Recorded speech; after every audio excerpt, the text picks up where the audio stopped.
여러분 어렸을 적에 술래잡기 또 숨바꼭질 한 번쯤은 꼭 해보셨을 것입니다. 이제 보통 술래가 이런 노래를 하죠. 꼭꼭 숨어라, 꼭꼭 숨어라, 머리카락 보인다, 가만 안 둔다, 이러면서 이렇게 노래를 부르면 은근히 긴장을 돼요. 그러면서 이런 노래를 부르면서 막 숨은 아이를 찾으러 다니죠. 노래가 멀리서 들리면은 가까이 안 있구나 하고 긴장을 풀게 되는데, 가까이 이 노래가 들리면 내가 지금 어디로 딴 데로 옮겨야 되나 어째야 되나 긴장하면서 숨어 있게 됩니다. 그런데 점차 시간이 흐르면서 친구들이 나를 영영 찾지 못하면 어떻게 하지? 나를 안 찾아주면 어떡하지? 오히려 불안한 생각이 들어요. 그러면서 원래 이 놀이의 목적은 숨는 건데, 이제는 술래 친구가 나를 좀 빨리 찾아주었으면 좋겠다, 이런 생각을 하게 됩니다. 그런데 우리가 죄를 짓고 죄책감을 가지게 된 상황에서도 이런 마음을 갖게 됩니다. 우리가 죄를 짓고 죄책감을 갖게 되면 내가 그 죄책감을 갖게 하는 것들로부터 자꾸 피하고 싶어집니다. 그리고 또 내가 그 죄를 지었다는 걸 인정해야 되는 자리를 자꾸 피하게 됩니다. 그런데 이렇게 도피하다가도 한편으로는 이제 그만했으면 좋겠다, 그만 차라리 밝혀졌으면 좋겠다, 오히려 그러면 마음이 편할 것 같다, 이런 생각을 하게 됩니다. 오히려 내 잘못을 인정하고 잡히는 순간이 자유의 순간이 되고 해방의 순간이 되고 마음이 편해지는 순간이 된다는 것입니다. 여러분, TV에서 보면은 오랫동안 도망 다니던 범인들이 잡힐 때 보면 오히려 담담한 표정을 짓습니다. 그리고 이제는 차라리 내 마음이 편합니다, 죗값을 달게 받겠습니다, 이런 모습을 우리가 종종 보게 되는 것입니다. 그런데 오늘 요나가 그렇습니다. 선지자, 하나님의 종이라는 자가 니느웨에 가서 심판의 메시지를 전하라, 이 하나님의 말씀에 불순종하고 다시스로 도망갔습니다. 그 가던 길에 큰 폭풍을 만났습니다.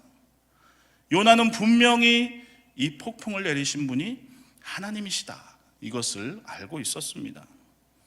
그런데 자꾸 내 죄책감에 하나님을 더 피할 수 있는 곳으로 내려갔습니다.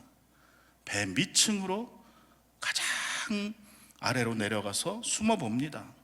일부러 그 상황에서 내가 잠을 자서라도 잊어버려야겠다, 될 대로 되라, 잠을 청합니다. 아마도 요나의 마음도 편하지만은 않았을 것입니다.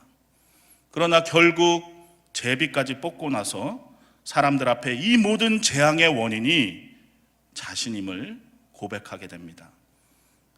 오늘 본문은 아니지만 10절 말씀에 보면 여호와의 얼굴을 피했기 때문에 이렇게 된 것이다, 이렇게 고백하게 돼요. 나 때문이다. 아마도 술래잡기에서 잡히고 싶었던 그 아이처럼 이 요나는 차라리 자기가 죄인임을 밝히고 나니까 속이 시원했을 것입니다. 사실 그러나 참으로 안타까운 것은 요나가 왜 이렇게 되었을까입니다. 사실 요나는 여러분 선지자입니다. 여러분 대사라고 아시죠? 대사, 대통령이나 왕의 뜻을 전하는 그런 뜻을 따라서 행동하는 사람입니다. 요나는 선지자, 하나님의 대사였어요. 요나의 말은 곧 하나님의 말이었습니다. 그리고 또 하나, 이 요나가 하나님의 얼굴을 피하려고 이렇게 지금 도망을 다니고 있는데, 지금 하나님의 얼굴을 피하려고 도망 다녔다는 말을 반대로 생각을 해보면 평소에는 하나님의 얼굴을 항상 바라보고 있었던 사람이라는 것입니다. 하나님을 향해서 있었던 사람이라는 것입니다. 안 보고 있었으면 도망갈 필요가 없잖아요. 하나님만 보고 있다가 이제 하나님 그만 봐야겠다, 이렇게 도망갔다는 거예요. 요나서 4장을 보면 특히 하나님과 이 요나 사이의 대화를 보면 좀 신기합니다. 어떻게 저렇게까지 하나님하고 대화할 수가 있지? 하나님이 너 지금 화내는 게 옳으냐? 그러니까 죽을지라도 옳습니다, 이런 얘기를 해요. 어떻게 저렇게까지 하나님과 대화할 수 있는가? 이것을 생각해 보면 요나는 굉장히 하나님과 깊은 대화, 격이 없는 대화, 깊은 기도를 해왔던 사람이란 결론을 얻게 됩니다. 그런데 오늘 이 선지자 요나, 하나님의 대사 요나도 한 방에 날아갈 수 있다는 것을 이 요나서가 보여주고 있는 거예요. 무너질 수 있다는 것입니다. 하나님의 말씀에 대항할 수 있다는 것입니다. 요나를 무너뜨린 그 한 방이 무엇이었을까요? 무엇이 하나님을 대항하게 만들었을까요? 여러분, 빌립보서 2장 5절에 보면 너희 안에 이 마음을 품으라, 이 마음을 품어야 한다. 곧 예수의 마음이다. 여기서 품으라는 예수의 마음은 heart, 감정이 아니에요. 바로 영어로 하면 마인드, 예수님의 정신, 예수님의 사고방식, 예수님의 태도와 자세를 가지라는 말입니다. 그런데 아직까지 우리는 예수님의 마음, 예수님의 마인드를 갖추지 못했습니다. 우리가 언제 가장 힘든가? 오늘 요나가 왜 이렇게 한 방에 무너졌는가? 우리가 언제 가장 힘든가? 바로 우리의 고정관념을 건들 때입니다. 아브라함에게는 그것이 이삭이었고 오늘 요나에게는 자기의 동족 이스라엘이었습니다. 내 동족 이스라엘의 원수에게 가서 이 회개의 메시지를 도저히 전할 수 없다는 것입니다. 자기가 가장 중요하게 여기는 것, 이것 때문에 내가 인생을 살았고 나에게 생명같이 귀한 이것을 건들면 그때 우리는 하나님, 이것은 아니지 않습니까? 얘기하게 된다는 것입니다. 하나님, 도대체 왜 그러세요? 이렇게 묻는다면 하나님은 이렇게 얘기할 거예요. 그거 몰라? 그것 때문에 너는 그 부분만 건들면 너 하나님 왜 그러세요? 이렇게 대들잖아. 아멘이라고 하지 못하잖아. 우리는 그 부분만 건들면 하나님 앞에 아멘이 안 나오고 인정이 안 된다는 것입니다. 그러니까 하나님은 그것 때문에 그것이 깨져야 더 깊어지니까 계속 건드시는 것입니다. 지난번에도 한번 말씀드렸는데 여러분, 그 공부하는 사람들이 성적 올리려면 어떻게 해야 됩니까? 못하는 과목 집중적으로 공부시켜야 됩니다. 잘하는 것은 적당히 해도 계속 점수가 잘 나와요. 국어, 영어 잘하는데 수학 못하면 수학에 집중해야 되는 겁니다. 그 부분이 해결돼야 전체적으로 올라가니까. 자꾸 그것 때문에 성적표 받아보면 수 하다가 가 이렇게 되는 거예요.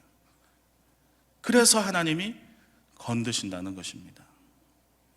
하나님 보시기에 네가 거기서만큼은 네 거를 주장하고 거기서만큼은 하나님의 말씀 앞에 두려워서 떨지 않는다는 것입니다. 여러분, 요새 새벽에 민수기 말씀을 보면서 나누고 있습니다. 이 민수기에서 보면 이스라엘 백성들이 배고프다고 막 불평해요. 그리고 물 달라고 또 불평해요. 원망해요.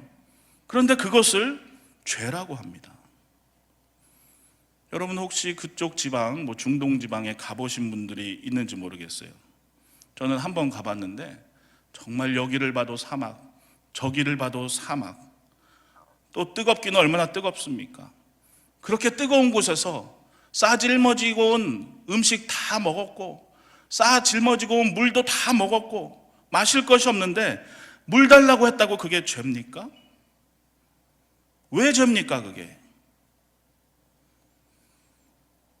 여러분, 죄에는 빗나간다는 뜻이 있습니다. 그러니까 방향성이 우리에게는 굉장히 중요하다는 거예요.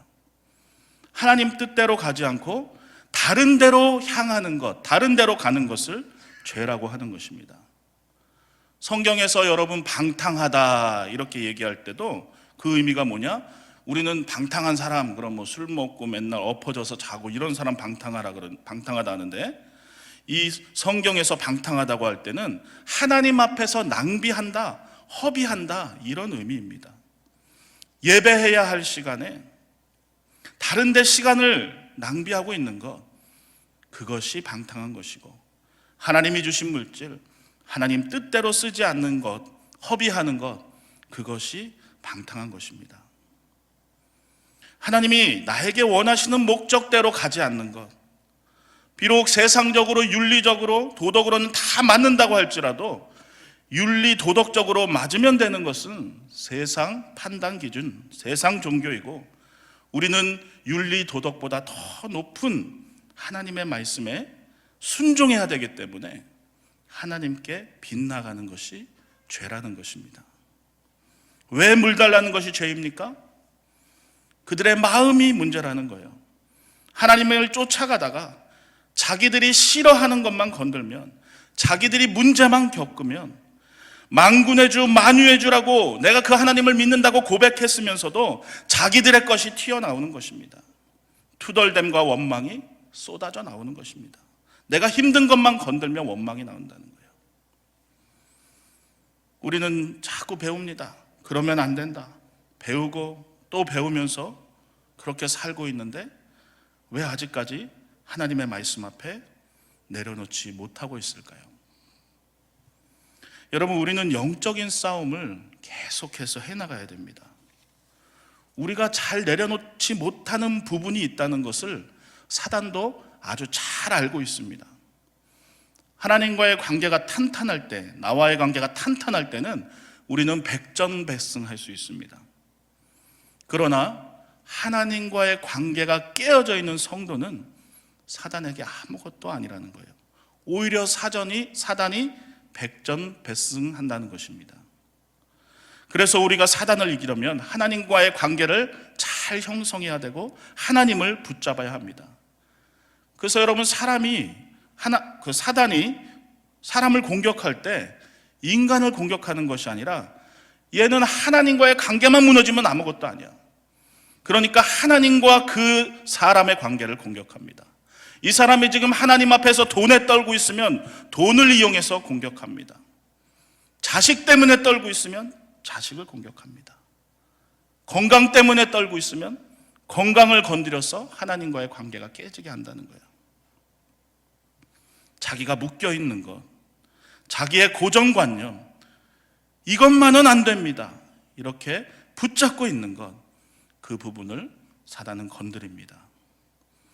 그것이 하나님 앞에 드려지지 않으면 그 부분이 내가 시험에 드는 부분이고 하나님과의 관계가 깨지는 부분이고 거기서 문제가 발생하는 것입니다.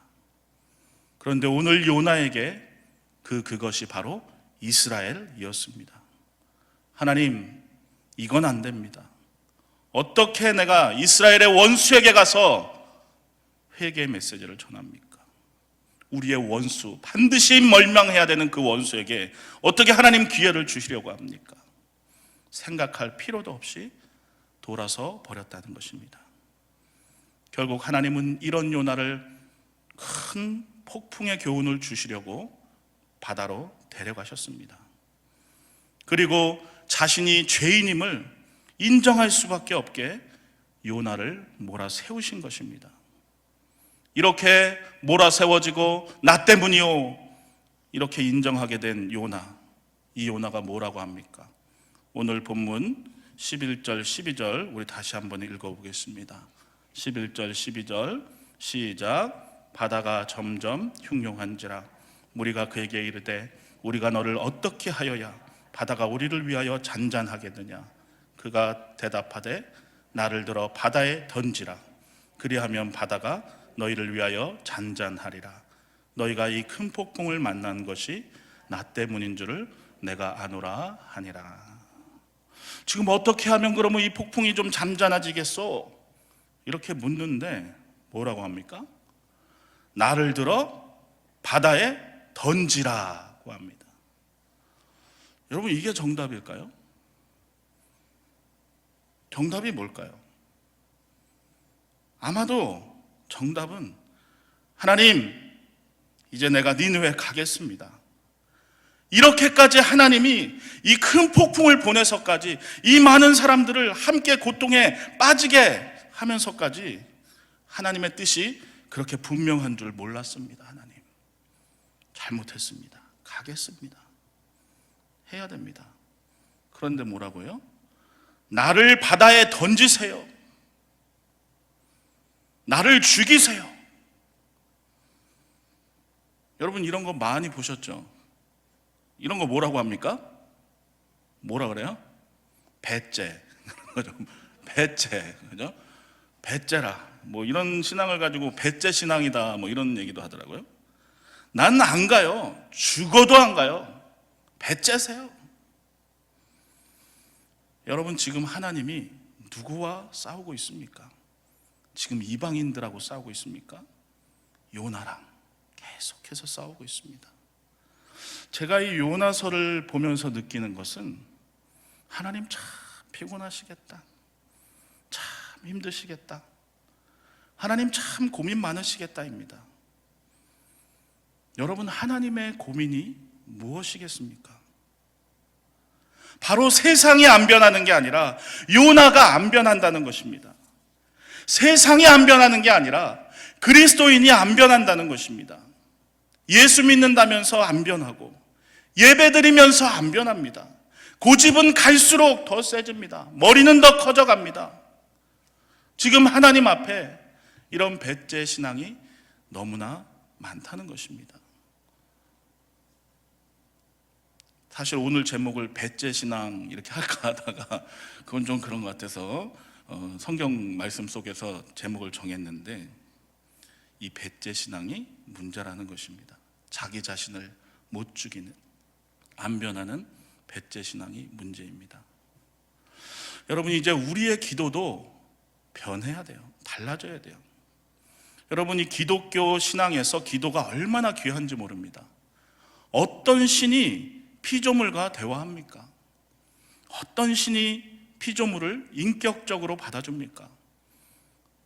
큰 종교 중에 하나인 불교만 봐도, 불교 기도하려면 어떻게 됩니까? 삼보일배 들어보셨죠? 3번 걷고 1번 절하고 3번 걷고, 그런 식으로 해갖고 몇 킬로미터는 가야 겨우 한 번 들어줘요, 기도. 그런데 우리는 새벽에 나와서 좀 편하게 기도하다가 졸다가 아유 이제 피곤하니까 가야겠다, 아시지요 하고 가도 하나님 다 이해합니다. 또 본인 얘기라고 또 생각하시는 분들 계시는 것 같은데, 맨날 그러면 안 되고 피곤할 때만 이해해 주시는 거예요. 또 어떤 주일학교 학생들은 자기는 단축키로 기도한대요. 단축키. 사 그러면 하나님 사랑합니다예요. 아 그러면 뭐 아멘입니다. 뭐 이런 식으로. 사 그러면 하나님 사랑합니다. 뭐 이런 식으로도 기도한대요. 이제 우리는 기도를 통해서 하나님을 배워가고 알아가야 합니다. 기도를 통해서 내 마음을 하나님 앞에 내어놓고 전하는 것도 중요합니다. 그러나 더 중요한 것이 기도를 통해서 하나님의 뜻을 알아가고 하나님이 어떠한 분이신지 하나님의 깊이와 넓이를 우리가 좀 배워가야 한다는 것입니다. 기도 관련해서 저는 어렸을 적에 참 이상하다 그렇게 생각했던 경험이 있습니다. 어렸을 때 좀 이해가 안 되는 부분이 있었어요. 저희 아버지가 지금은 이제 목회자이십니다. 그런데 원래 불신자였어요. 그런데 하나님께서 이 바울을 만나듯이 저희 아버지를 만나 주셨습니다. 아주 극적인 어떤 순간에. 저는 사람이 180도 변한다, 이 말이 뭔지 확실히 아주 알았습니다. 그 하나님을 만난 그 다음 날부터 정말 새벽 기도를 하루도 안 빠지고 다니시는 거예요. 기도를 정말 너무 열심히 하시는 거예요. 그러다 보니까 이 어머니가 교회를 먼저 다니시기는 했는데 신앙이 별로 없었습니다. 큰 믿음이 없었어요. 그러니까 신앙이 완전히 역정됐어요. 아버지가 불신자일 때는 교회 가는 것만 갖고도 뭐라 그랬는데, 이제 아버지가 하나님 만나고 나서는 뭐 새벽 기도, 뭐 무슨 예배, 뭐 아주 매일매일 가니까 신앙이 완전히 역정됐어요. 그런데 아버지의 열심에 그 어머니가 지금 따라가지 못하는 겁니다. 그러니까 자꾸 다툼이 생겨요. 그때 아버지가 잘했던 말이 뭔가 하면, 내가 지금 신앙생활 열심히 한다고 하는데 우리 어머니에게 당신이 제대로 신앙생활 못하니까 하나님이 복을 안 주는 거야, 안 기뻐하는 거야, 문제를 주는 거야, 이렇게 얘기하는 거예요. 처음에는 그런가 보다 했는데 내가 하나님을 알면 알수록 저는 이 말이 인정이 안 되는 것입니다. 제가 주일학교 설교를 들어보니까 요셉 때문에 보디발이 잘 됐대요. 보디발의 집이 복을 받았대요. 믿는 사람 때문에 잘 되게 하시는 하나님이지 잘 안 믿는 사람 때문에 망하게 하는 하나님이 아니지 않나 생각이 드는 것입니다. 그런데 아버지는 어머니에게 당신이 안 변해서 문제다 자꾸 얘기하는 거예요. 맨날 싸우는 겁니다. 서로 옥신각신. 그런데 제가 볼 때는 아버지의 생각이 오히려 아버지가 변화되지 않는 게 더 문제인 것처럼 보였어요. 기도하는 사람이 변화되지 않는데 어떻게 기도하지 않는 사람 안 변화된다고 뭐라고 합니까? 여러분, 성경에서 기도의 가장 큰 모범을 보여주신 분이 예수님입니다. 예수님께서 십자가에 달리셨을 때 기도하십니다. 자기를 때리고 채찍질하고 침 뱉고 조롱하는 자들을 보면서 뭐라고 기도하시느냐? 누가복음 23장 34절에 보면 예수께서 이르시되 아버지 저들을 사하여 주옵소서 자기들이 하는 것을 알지 못함이니이다. 자기를 십자가에 매달고 채찍질하고 침 뱉고 조롱하는 자들을 보고 예수님이 하나님 저들을 용서해 주세요. 저들이 몰라서 그래요. 내가 대신 십자가를 질게요. 저들을 용서해 주세요. 내가 대신 매달리고 내가 대신 기도할 테니까 나를 봐서 저들을 용서해 주세요. 여러분, 기도는 이래야 하지 않을까요? 하나님, 세상이 하나님을 몰라요. 세상이 악해요. 그러나 저는 하나님을 알아요. 제가 대신 기도할게요. 제가 대신 순종할게요. 제가 대신 따라갈게요. 제가 갈 테니까 하나님 저의 기도를 들으시고 내 가정, 내 나라, 이 교회를 돌봐주세요.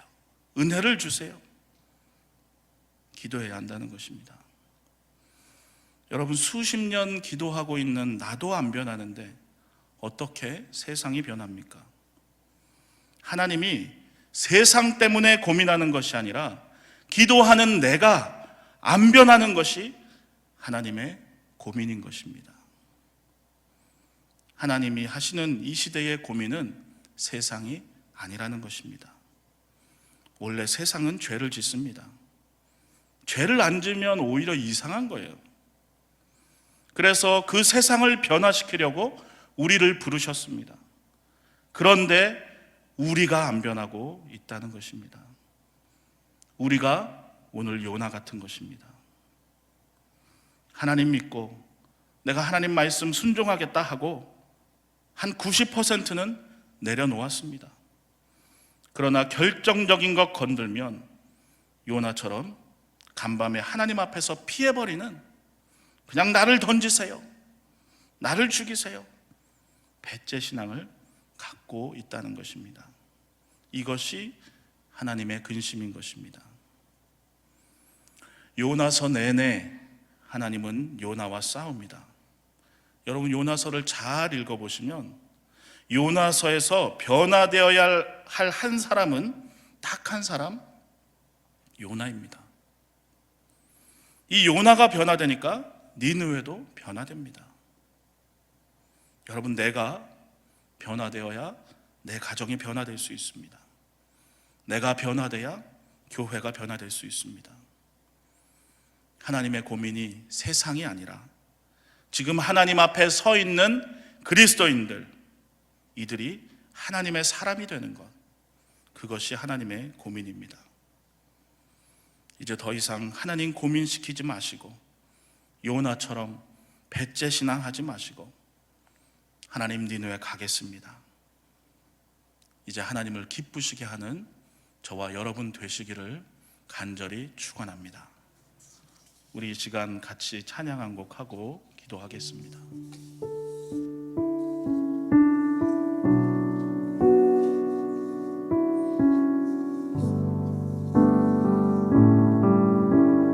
하나님 변화시켜 주소서. 우리 그런 마음으로 간절히 고백합니다. 진실하게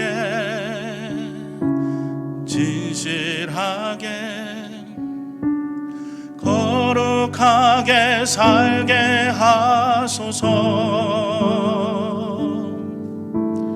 진실하게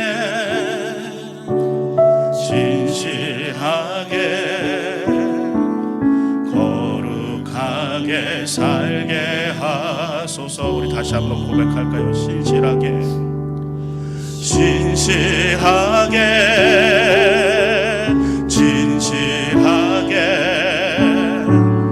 거룩하게 살게 하소서.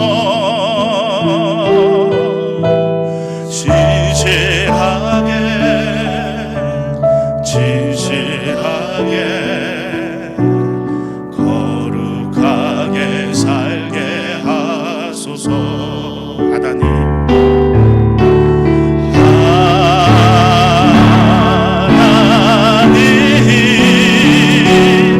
나의 마음 만져주소서.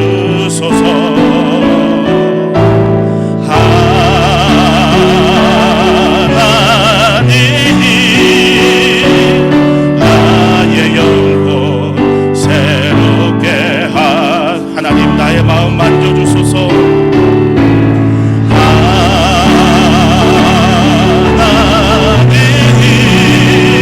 나의 마음 만져주소서.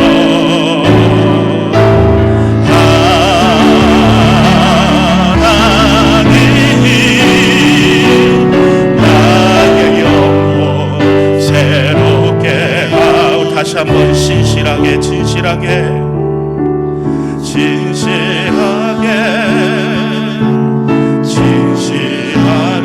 하나님 변화시켜 주세요. 하게 살게 하소서. 진실하게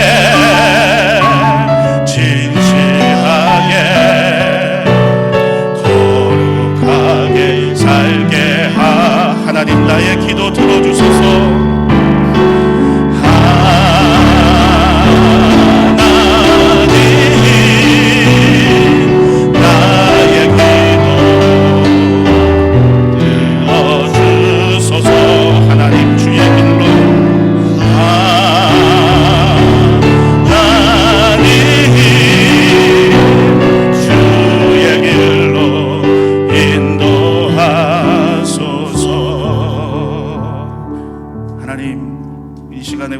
하나님 앞에 한번 기도합니다. 하나님 내 마음을 만져주시옵소서. 나의 영혼을 새롭게 해 주시옵소서. 오늘도 기도를 통해서 하나님 어떤 분이신지 더 알게 하시고 배우게 하여 주옵소서.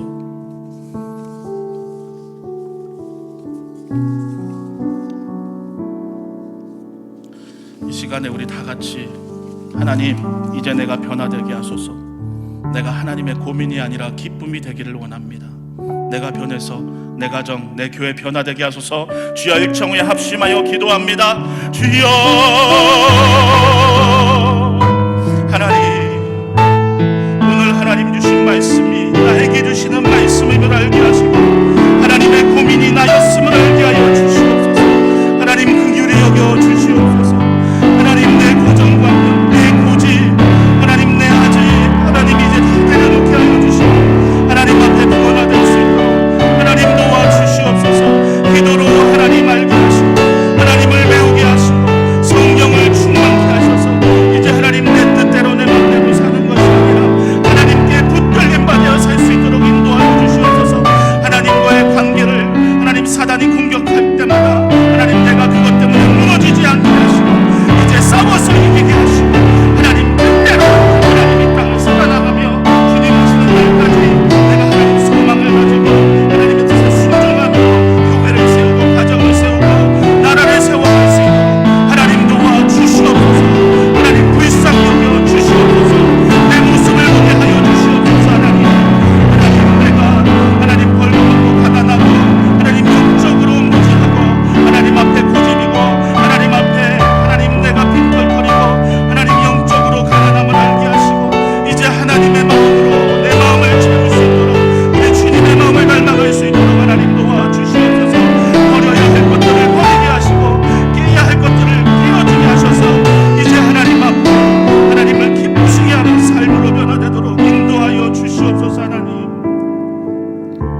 하나님,